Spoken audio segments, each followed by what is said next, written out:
அனைவருக்கும் வணக்கம்.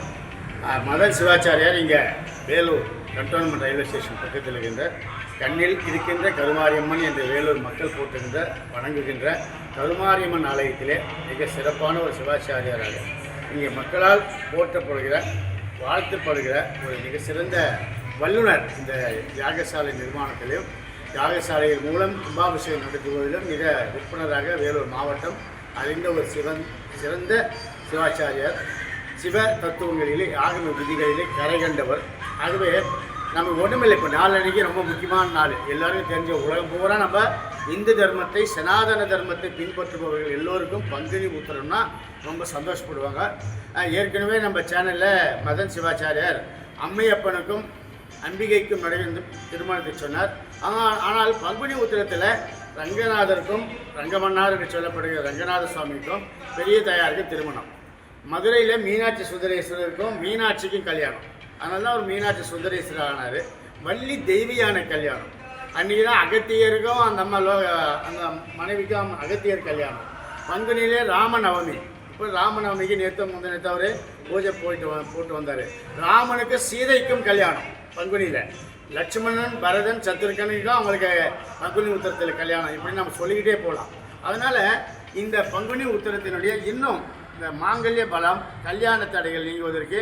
ஏன்னா இப்போ முக்கியமாக பிரச்சனையே என்னென்னா எல்லோருக்குமே நிறைய இந்த பரிகாரம் சொல்கிறவங்க என்ன சொல்கிறாங்க, அங்கே போங்க இங்கே போங்க இங்கே போங்க அங்கே போனால் அங்கே போனால் 100 பேர் இந்த இதில் 10,000 பேர் அவங்க பூஜை பண்ணுறதுக்கு அவங்களுக்கு வாய்ப்பே இல்லை. உண்மையில் நான் பரிகார ஸ்தலன்னு திருப்பாம்பூரும் போனேன்.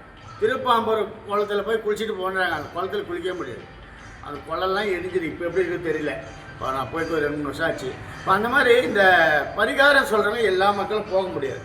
அதனால் இந்த பங்குனி உத்திரத்தில் முக்கியமாக இப்போ மக்கள் பிரச்சனை நோய். 2வது திருமண தடை. பெண்களுக்கு திருமண தடை, ஆண்களுக்கு திருமண தடை. இது நீக்குவதற்கு இந்த கல்யாணத்தை பார்த்தா எப்படி எது கல்யாணத்தை பார்த்தாவே போதுமா, நாம் கல்யாணம் நடத்தி வைக்கணுமா, இல்லை கல்யாண மாலை போய் நாம் வாங்கிட்டு வரணுமா, பெண்களுக்கு அந்த குழந்தை பாக்கியம் மாங்கல்ய பலம், கல்யாணம் ஆகாத கன்னி பெண்கள் பிள்ளைகள் மாப்பிள்ளைகள் இவங்களுக்கு என்ன அதனால் ஒரு பலன் கிடைக்கும் என்பதை இப்போ சிவாச்சாரியர் நம்ம நல்லா விளக்கப்படுறாரு. எல்லாருக்கும் வணக்கம். லட்சுமிபதியாக்கு கேள்வி கேட்குறதுல அவர் சிறந்தவர். ஏன்னா ரொம்ப நிறைய அவர் ஞானம், கேள்வி கேட்குறதுக்குன்னு ஒரு ஞானம் வேணும். அந்த மாதிரி கேள்வி கேட்குறோம்னா ஞானம் இருந்தால் தான் கேள்வி கேட்கணும். பதில் ஈஸியாக சொல்லிடணும். ஆனால் கேள்வி கேட்குறவங்களுக்கு அந்த ஞானம் வேணும் இல்லையா? அந்த மாதிரி ஞானம் பெற்ற ஒருத்தரோடு நம்ம பயணிக்கணும். இந்த ஒரு பங்குனி உத்திரத்தோட சிறப்பு என்னன்னா, கல்யாணம் நம்ம சுவாமி அம்பாளுக்கு நடக்குதுன்னா, எல்லா சுவாமிக்கும் நடக்குதுன்னா இதுக்கு ஒரு முக்கிய காரணம் என்னன்னா, அந்த ஒரு சிறப்பு வாழ்ந்த நட்சத்திரம் இந்த உத்தர நட்சத்திரம். இந்த உத்தராயண புண்ணிய காலம்னு சொல்வார்கள். மாசி மாதம் ஆரம்பித்து ஆடி மாதம் வரை உத்தராயண புண்ணிய காலம். மாசி மகம், பங்குனி உத்தரம், சித்ரா பௌர்ணமி, வைகாசி விசாகம், ஆணி திருமஞ்சனம், ஆடி பூரம், ஆணி திருமஞ்சனம் வரை உத்தராயணம். இந்த 6 மாதம் எல்லா சுப நிகழ்ச்சிகளும் பண்ணுறதுக்கு இந்த 6 மாதம் ரொம்ப உகந்தது. கோயிலோட சுப நிகழ்ச்சிகள்லாம் பண்ணுறதுக்கு. அது மாதிரி உத்தரத்தில் ரொம்ப விசேஷம். ஒவ்வொரு நட்சத்திரத்துலேயும் பங்குனி மாதம் வர உத்தர நட்சத்திரம் இந்த கல்யாணங்களுக்கெல்லாம் சிறப்பான ஒரு நட்சத்திரம். நம்ம எல்லாரும் கல்யாணம் பண்ணுறதுக்கு உத்தர நட்சத்திரம் ரொம்ப ஒரு முழுமையான நட்சத்திரம். அதனால தான் சுவாமி அம்பாள்லேருந்து முருகப்பெருமான்லேருந்து எல்லாரும் அந்த உத்தர நட்சத்திரம் பங்குனி மாதத்தை தேர்ந்தெடுத்து அவங்க கல்யாண வைபவத்தை. ஏன்னா சிவன் ஒன்று பண்ணியாச்சுன்னா மிச்சம் எல்லாருக்குமே அது ரைட்டான நாள். சுவாமி அம்பாலே தலைமை, அவங்களே அந்த நட்சத்திரத்தில் கல்யாணம் பண்ணிட்டாங்க. அப்போ மற்ற எல்லா சுவாமிக்கும் அது எவ்வளோ விசேஷம் வரும். அதனால எல்லாருமே அந்த பங்குனி உத்திரத்துக்கு அன்றைக்கி திருக்கல்யாணம் பண்ணுவாங்க.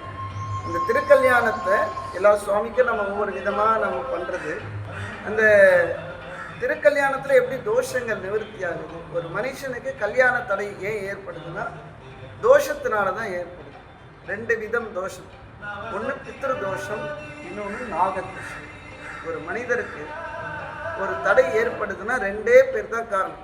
ஒன்று முன்னோர்கள், இன்னொன்று இந்த சர்ப்பதோஷம்னு வருது. சர்ப்பதோஷம்னா அப்படின்னா எங்கள் தாத்தா எதனா பாம்பை அடிச்சிருப்பாரா அதனால் தோஷம்னா கிடையாது. சர்ப்பதோஷம்னாவே ஜீவராசிகளுக்கெல்லாம் தலையாக இருக்கக்கூடியது சர்ப்பம். அது பாம்பு அடித்தாலும் சரி, அது வேறு எதனா ஜீவராசிகளை துன்புறுத்தினாலும் சரி, ரொம்ப துன்புற்றி ஒரு ஜீவராசி ஒரு போகுதுன்னா அது மூலியமாக ஒரு சாபம் ஏற்படும். அதுதான் சர்ப்பது. அதுதான் சர்ப்பம். அது வந்து எது மூலியமாக காட்டும்னா சர்ப்பம் மூலியமாக காட்டும். பித்ருதோஷம் அப்படின்னா நம்ம முன்னாள் அப்பா அம்மா கொண்டு கிடையாது, நம்ம ரத்த சம்பந்தப்பட்ட யார் கஷ்டப்பட்டு அவங்க போனாலும் அவர்களுக்கு எந்த உதவியும் கிடைக்கலனாலும் அவங்களுடைய மனசு கஷ்டப்பட்டு அந்த வம்சத்தில் இருக்க யாருக்குன்னா பாதிப்பு இருக்கும். இந்த 2 தோஷம் தான் உலகத்தில். இதனால தான் கல்யாணத்தன்மை இருக்குது. இந்த 2 தோஷத்தையும் நம்ம எப்படி நிவர்த்தி ஆகுதுன்னா, சர்ப்ப தோஷம்னா பாம்பு சம்மந்தப்பட்ட ஆலயங்களில் இப்போ திருப்பாம்பரம் சொன்னீங்க, காலஹஸ்தி அந்த மாதிரி இடத்துலாம் போய் தோஷத்தை கழிக்கணும். பித்ரு தோஷம்னா சனி சம்மந்தப்பட்ட விஷயங்கள், திருநள்ளாறு, அடுத்து நம்ம ராமேஸ்வரம், இந்த மாதிரி பித்ரு சம்மந்தப்பட்ட இடத்துங்கள்லாம் போய் தோஷத்தை கழிக்கணும். இந்த மாதிரி தோஷங்கள்லாம் நிறைய ஸ்ட்ராங்காக இருக்கும்போது அந்த தோஷத்தை கழிக்க ஒரு எண்ணங்கள் எப்படி ஏற்படும்னா, திருக்கல்யாணம் சுவாமியோட திருக்கல்யாணத்தை பார்க்கணும். சுவாமி வந்து என்ன எல்லாத்துக்குமே அதிபதி சுவாமி தான். பாம்புக்கும் அதிபதி சுவாமி தான், ஜீவராசிகளுக்கும் பித்ருகளுக்கெல்லாம் அதிபதியும் சிவபெருமான் அம்பாள். அந்த மாதிரி இந்த சர்ப்பதோஷமாகட்டும் பித்ருதோஷமாகட்டும் இந்த 2மே நம்ம நிவர்த்தி பண்ணோம்னா, இந்த திருக்கல்யாணத்தை பார்க்கும்போது சுவாமியுடைய அனுகிரகத்தினால அந்த சர்ப்பங்களும் பித்ருக்களும் குளிர்ச்சி அடைந்து நம்மளுக்கு அந்த தோஷத்தை நிவர்த்தி பண்ணுறதாக சொல்லப்பட்டு. அதனால் இந்த திருக்கல்யாண வைபவத்தை நம்ம இந்த பங்குனி உத்திர திருநாளிலே பார்க்கும்போது இந்த இன்னும் பலன் ஜாஸ்தி அதிகம். சரி, அம்பாள் கோயில்கள் இருக்குது. இப்போ தனியாக இப்போ நம்ம இருக்குது, காமாட்சி அம்மன் இருக்குது, இப்போ நம்ம கருமாரி அம்மன் இருக்குது, இப்போ மாரியம்மன் கோயில் இருக்குது. இப்போ அம்பிகை ஆலயங்களிலெல்லாம் இந்த திருக்கல்யாண நிகழ்ச்சி எப்படி நடத்துவீங்க? அம்பிகை ஆலயத்திலையும் சுவாமி அம்பாளுக்கு தான் திருக்கல்யாணம், தனிப்பட்ட முறையிலே திருக்கல்யாணம் கிடையாது. அம்பிகை ஆலயங்கள்லாம் அவங்களாம் மாங்கல்யம் பண்ணிட்டு இருப்பாங்க. காமாட்சி, மீனாட்சி, காமாட்சின்னா ஏகாம்பரேஸ்வரர் கல்யாணம், மீனாட்சினா சுந்தரேஸ்வரர் கல்யாணம், மீனாட்சி சுந்தரேஸ்வரர் கல்யாணம். நம்ம கோயில் வச்சுங்க, நம்ம கருமாரியம்மன் கோயில். கருமாரியம்மன்னா பார்வதி பரமேஸ்வரர். அப்போ நம்ம அது மாதிரி பார்வதியோடைய அம்சம் தானே கருமாரி.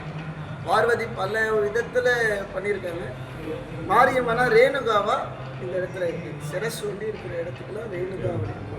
இப்போ அன்னைக்கு நம்ம கோயில்லையும் பார்வதி பரமேஸ்வரர் நம்ம கோயில்ல அந்த வைபவத்தை பண்றது இல்லை, நம்ம பண்ணல. பொதுவாக மாரியம்மன் ஆலயத்துல பார்வதி பரமேஸ்வரர் பண்ணும்போது அதுக்கு நிறைய அனுகிரகமானது கிடைக்கும்.